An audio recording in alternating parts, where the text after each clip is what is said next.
देखिए student, secure 80/80 series का आज आपका लेक्चर नंबर 9 है। देखिए इसका जो पहला क्वेश्चन है ये आपका बायोलॉजी से लिया गया क्वेश्चन है।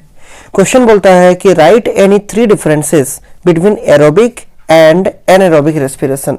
ये क्वेश्चन आपका 3 मार्क्स में बोर्ड एग्जाम में पूछा जा सकता है कि एरोबिक और एनारोबिक रेस्पिरेशन के बीच में कोई 3 डिफरेंस लिखिए। ठीक है, तो हम यहाँ पर 4 डिफरेंस लिख के रखे आपको एक्सप्लेन कर दे रहे हैं। आपको इसमें से कोई भी 3 डिफरेंस आप एग्जाम में लिख सकते हैं। देखिए, तो 2 कॉलम बनाकर लिखिएगा। जब भी डिफरेंस का क्वेश्चन आएगा मैक्सिमम कोशिश कीजिएगा 2 कॉलम में लिखने का, इससे रिप्रेजेंटेशन आपका अच्छा रहता है।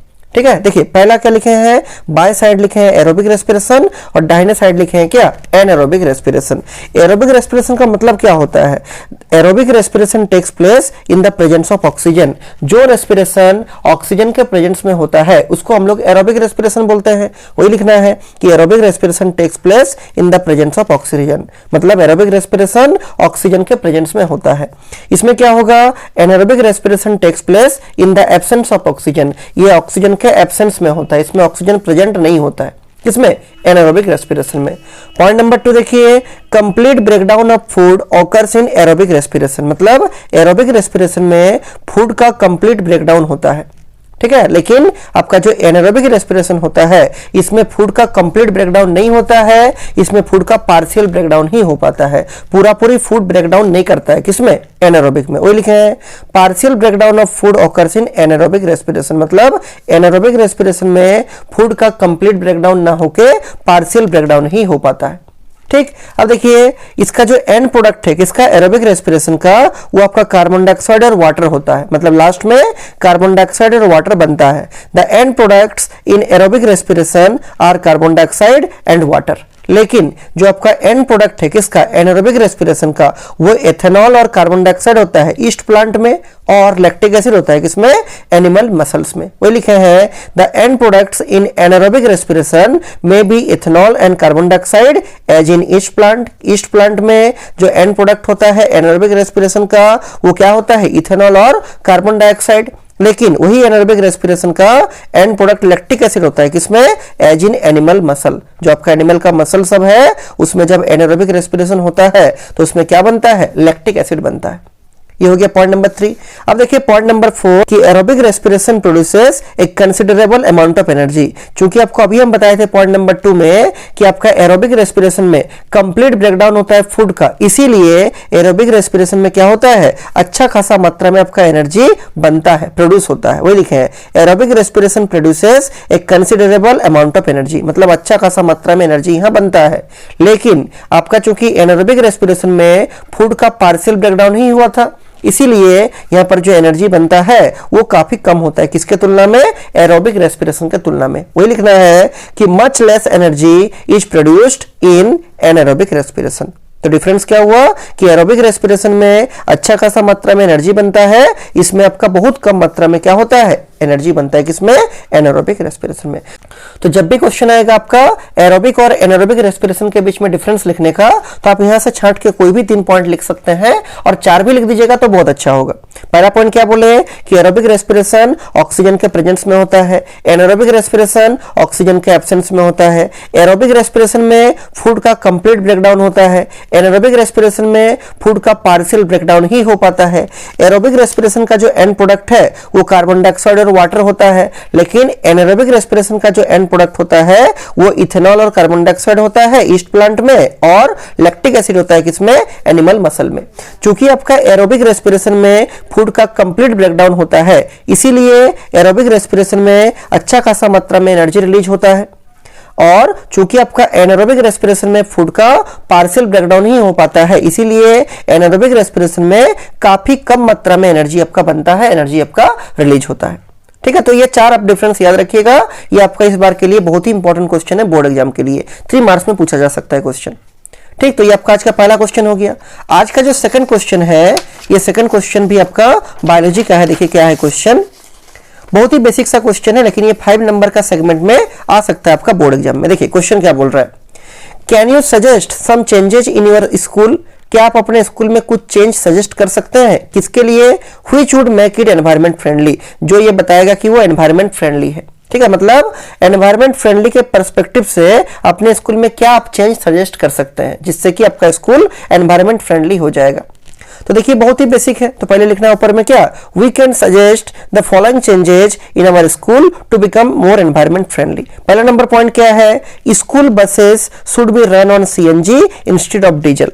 क्योंकि डीजल से अच्छा खासा मात्रा में पॉल्यूशन होता है, इसीलिए डीजल के बदले में हम लोग को अपना स्कूल बस किससे रन करना चाहिए, सीएनजी से, ठीक है, ताकि पॉल्यूशन का लेवल कम हो सके एटमॉस्फेयर में।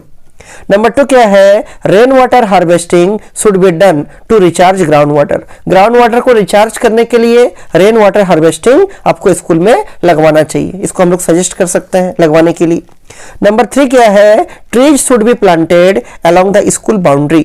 अपने स्कूल का बाउंड्री के आसपास हम लोग को पेड़ लगाना चाहिए बड़ा बड़ा, जिससे क्या होगा कि स्कूल का जो वातावरण रहेगा उसमें आपका ऑक्सीजन अच्छा खासा रूप से मिलेगा, ठीक है। पॉइंट नंबर 4 क्या है, देखिए, the fallen leaves of trees should be collected and made into compost. This compost can be used in school garden. मतलब जो पेड़ पौधा से जो पत्ता गिरेगा उस पत्ता को इधर उधर नहीं फेंकना है, उसको मिट्टी में मतलब गड्ढा खोद के दफना देना है कंपोस्ट बनाने के लिए, खाद बनाने के लिए। और वो जैसे ही खाद बन जाएगा उसको अपना जो स्कूल का गार्डन है उस गार्डन में उस खाद का यूज कर सकते हैं डिफरेंट टाइप्स ऑफ प्लांट्स को उगाने के लिए। 5 नंबर पॉइंट है, install solar cell panels to produce electricity. Electricity का प्रोडक्शन के लिए स्कूल में सोलर सेल पैनल भी लगाया जा सकता है, ताकि हम लोग को इलेक्ट्रिसिटी के लिए पूरी पावर सप्लाई के ऊपर डिपेंड रहना नहीं पड़े। हम लोग अपने इलेक्ट्रिसिटी कुछ हद तक सोलर सेल पैनल से बना सकते हैं सनलाइट का यूज करते हुए, ठीक है। तो ये 5 पॉइंट याद रखिए। पहला क्या बोले, स्कूल बस में सीएनजी का यूज होना चाहिए डीजल के बदले। दूसरा क्या बोले, रेन वाटर हार्वेस्टिंग किया जाना चाहिए ग्राउंड वाटर का रिचार्ज करने के लिए। तीसरा पॉइंट क्या बोले कि ट्रीज को प्लांट करना है, ट्रीज को लगाना है स्कूल का बाउंड्री के अक्रॉस में, देखने में भी सुंदर लगेगा और इससे क्या होगा, ऑक्सीजन का मात्रा स्कूल में अच्छा खासा मिलेगा, ठीक, और एटमॉस्फेयर में एक बैलेंस बना हुआ रहेगा। चौथा क्या बोले, जो पेड़ पौधा का जो पत्ता वगैरह गिरेगा स्कूल में उसको इधर उधर फेंकने के बजाय खाद के रूप में चेंज करने के लिए मिट्टी को खोद के, गार्डन का मिट्टी को खोद के वह पेड़ पौधा का पत्ता को दफना देना है, मिट्टी ऊपर से ढक देना है, कंपोस्ट बना लेना है, उसको खाद बना लेना है। और जो खाद बन जाएगा उसको अपना स्कूल का गार्डन में डिफरेंट टाइप्स ऑफ प्लांट्स को उगाने के लिए यूज करना है। अगला क्या है, हम लोग को सनलाइट से इलेक्ट्रिसिटी बनाने के लिए स्कूल में सोलर सेल पैनल्स का भी यूज करना चाहिए, जिससे कि हम लोग को इलेक्ट्रिसिटी बना सके हम लोग किससे, सनलाइट से। किसके द्वारा, सोलर सेल पैनल के द्वारा। तो ये 5 पॉइंट अगर आप लिख दीजिएगा तो आपको आराम से इसमें 5 में 5 मार्क्स मिल जाएगा, ठीक। तो ध्यान से इसको कॉपी में नोट कीजिए और इसको अच्छे से प्रिपेयर कीजिए। आज का जो 3rd क्वेश्चन है ये one of the most important question है, एग्जाम में जरूर देखने को मिलता है, ठीक है, one of the most important question. देखिए क्या है, ये जब भी आता है क्वेश्चन 1 ठो या 2 ठो देगा, तो हम तीनों क्वेश्चन था बुक का, तीनों को साथ में एक साथ लिख दिए हैं। और अगर ये तीनों देगा तो 3 नंबर का क्वेश्चन में पूछता है, बहुत इंपॉर्टेंट क्वेश्चन। क्वेश्चन बोलता है, what is the name of alloy of copper and zinc, copper and tin and lead and tin. Copper और जिंक का एलॉय का क्या नाम है, एकदम प्रिपेयर करके रखिएगा।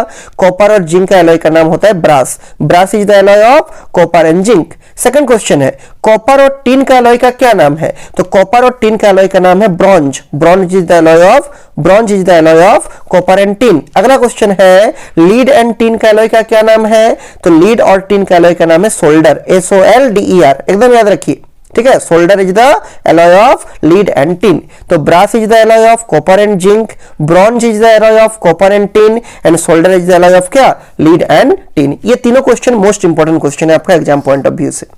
आज का जो लास्ट क्वेश्चन है ये भी केमिस्ट्री का ही क्वेश्चन है, यहां से भी क्वेश्चन पूछा जा सकता है, सब्जेक्टिव में भी और ऑब्जेक्टिव में भी, ठीक है। ये आपका टोटल 8 ठो है सब्सटेंस, जिसमें कौन सा एसिड पाया जाता है उसको आपको बताना है। जैसे पहला यहाँ क्या लिखा है, which acid is found in, number 1 है विनेगर, तो याद रखिएगा विनेगर में एसिडिक एसिड होता है। नंबर 2 क्वेश्चन है ऑरेंज, ऑरेंज में साइट्रिक एसिड होता है। कोई भी खट्टा चीज में मैक्सिमम साइट्रिक एसिड ही पाया जाता है।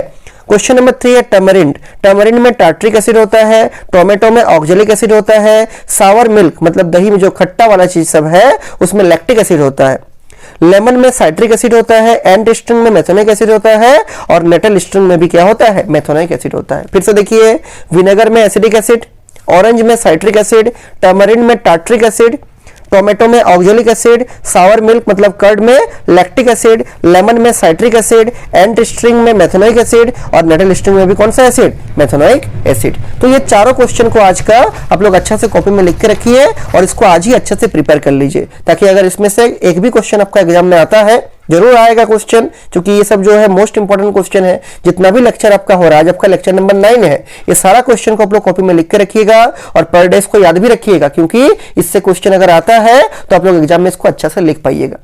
ठीक है, और पर डे इसको प्रैक्टिस भी करते रहिए। ठीक है।